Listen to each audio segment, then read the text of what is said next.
নমস্কার বন্ধুরা, আজকে কয়েকটা বিষয়ের উপরে তোমাদের সঙ্গে কথা বলবো। যে বিষয়টা হচ্ছে যে কয়েকটা প্রশ্নের সম্মুখীন হয়েছি, সেই প্রশ্নগুলোর উত্তর আমি দিতে চাই। যেটা অনেক এই নবগতা যারা অভিনয় জগতে আসতে চাইছে তাদের যে চিন্তা ভাবনা, তাদের যে প্রশ্ন, এই প্রশ্নগুলো অবশ্যই ডেফিনেটলি তাদের ভুল। আমি বলবো এই কারণে হয়তো তারা এগোতে পারছে না। প্রথমত একজনের প্রশ্ন দেখলাম, তো তিনি প্রশ্ন করেছেন যে অভিনয় জগতে এখন 99% লোক কাজ পাচ্ছে না, টালিগঞ্জ ইন্ডাস্ট্রি একেবারে অচল হয়ে গেছে। তো সেক্ষেত্রে অভিনয় শেখা বা অভিনয়ের পিছনে যাওয়া দৌড়ানো এটা একেবারেই ভুল। এখন কেউ সিনেমা টিভি এসব দেখে না, সিরিয়াল দেখে না, সিনেমারও অবস্থা খুব খারাপ। তো সেক্ষেত্রে তাকে বলবো যে অবশ্যই তুমি খবর নিয়ে দেখতে পারো, যদি সে মনে করে থাকে। টিভি চ্যানেল বা সিনেমা হলগুলোতে হয়তো লোক সংখ্যা কমে যাচ্ছে, কিন্তু তুলনামূলক যদি তুমি একটা চিন্তা করো তাহলে দেখো এখন কিন্তু নেটওয়ার্কিং যে সাইটগুলো আছে সেখান থেকে কিন্তু অনেক অধিক পরিমাণে কিন্তু ভিউজ আসছে।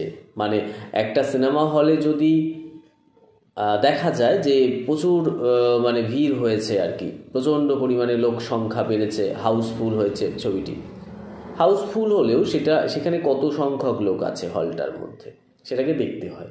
কিন্তু তুমি ইউটিউবে দেখো মিলিয়ন মিলিয়ন ভিউ পড়ছে, একটা হলে কিন্তু লক্ষ লক্ষ লোক সঙ্গে সঙ্গে চলে যায় না। তো সেটাকে খেয়াল করে দেখো। তো সেক্ষেত্রে এই যে এত মিলিয়ন মিলিয়ন ভিউ পড়ছে, তো সেই মিলিয়ন ভিউগুলো কি করে পড়ছে? নিশ্চয়ই কোনো ব্যক্তিরা দেখছে কাজগুলো তাই পড়ছে। তাহলে অবশ্যই দেখছে। মানুষ কখনোই বিনোদন থেকে সরে যেতে পারে না। মানুষের যেমন পেট আছে, মানে পেট মানে বুঝতেই পারছো, মানুষের খাবার প্রয়োজন আছে, আহার মানুষকে করতেই হয়। ঠিক সেই রকমই মানুষকে বিনোদন করতে হয়। বিনোদন না হলে কিন্তু মানুষের মানে মনোরঞ্জন না থাকলে কিন্তু মানুষের অবশ্যই মন ভালো থাকবে না, কাজে মানে কোনো কিছুই তাদের ভালো আসবে না, ভালো হবে না। তো সেক্ষেত্রে এটা আছে, চলছে। এটা অবশ্যই ভুল প্রশ্ন। আর একজনের প্রশ্ন দেখলাম, যেটা তার প্রশ্ন হচ্ছে যে এখন তো অনেকেই ইউটিউবে কাজ করছে, ফেসবুক, ইনস্টাগ্রাম এই সমস্ত এতে কাজ করছে। আলটিমেটলি এই সব জায়গায় কাজ করে কি হবে? সে বড় প্রজেক্ট হলে তাহলে কাজ করবে। এই সমস্ত প্রজেক্টে কাজ করাটা নেহাতি ভুল। মানে এগুলো ছেলে খেলা রীতিমতো। মানে এখানে কাজ করে কিছু পাওয়া যায় না, জীবনে কোনো দিন বড় হতে পারবে না। সে একবারে বড় হবে। তো একবারে বড় হবে মানে সে বড় পর্দায় বড় ছবি, যেরকম আর কি আমরা দেখতে পাই বিগ বাজেটের ছবি যেগুলো আর কি, সাউথ ইন্ডিয়ান ছবি যেগুলো ভীষণ ভালো হিট করছে, বা বাংলা ছবিও যেগুলো খুব র্যাঙ্কিং, খুব মানে বাজেটের ছবি যেগুলো আর কি, সেই ধরনের ছবি করবে। সবসময় মনে রাখতে হবে যে যদি আমরা টপ র্যাঙ্কে পৌঁছাতে চাই তাহলে কিন্তু ওই যদি সিঁড়ি আমাদের কিন্তু ধাপ ওয়াইজ কিন্তু এগোতে হয়, তা নাহলে কিন্তু জীবনে কোনো দিনই আমরা এগোতে পারবো না। তো যারা এই কথাগুলো বলে তারা সম্পূর্ণ ভুল কথা বলে। মানে এগুলোর কোনো যুক্তি নেই, যুক্তিহীন কথাবার্তা। তো এইসব ছেলেমেয়েরা কোনো দিনই বড় হতে পারে না, হবেও না তারা কোনো দিন বড়। আরেক ব্যক্তির প্রশ্ন দেখলাম যে তিনি কোনোদিন অভিনয় করেনি, কোনো যোগ্যতা নেই, কোনো অভিজ্ঞতা নেই, কোনো কিছুই না, কিন্তু উনি অভিনয় করবেন, ওনার শখ, ওনার ইচ্ছে। তো very good, welcome, always welcome. কিন্তু ওনার বক্তব্য হচ্ছে আমি গিয়ে এখানে প্রফিট কত টাকা করতে পারি, আমি যে অভিনয়ে যাব সেখানে আমার প্রফিটটা কী? মানে আজব প্রশ্ন, ভেবে দেখো একবার। সে কাজ করলো না, মানে খেলো না, ছুঁলো না, কিছুই না, সে গন্ধ উপভোগ করবে আর কি।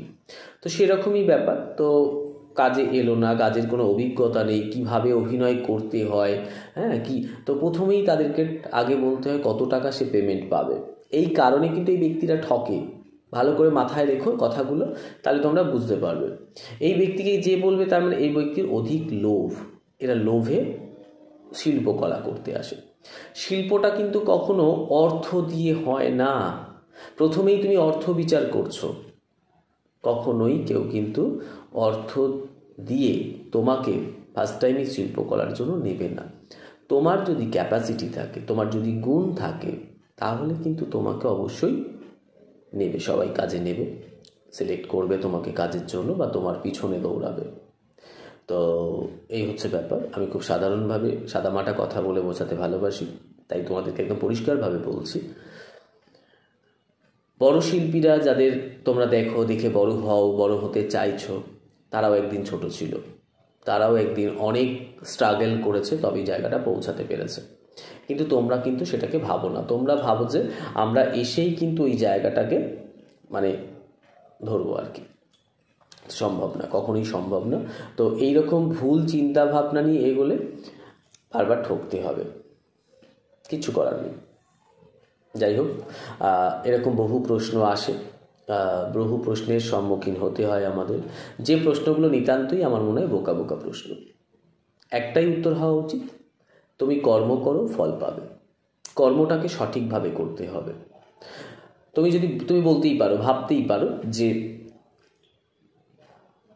আমরা অভিনয় শিখছি, অভিনয় করব, তো তার মানেই আমি টাকা খরচ করেছি, কোনো ইনস্টিটিউটে শিখেছি, মানেই যে আমি বেস্ট জায়গা করতে পারবো, এটা কিন্তু ভুল।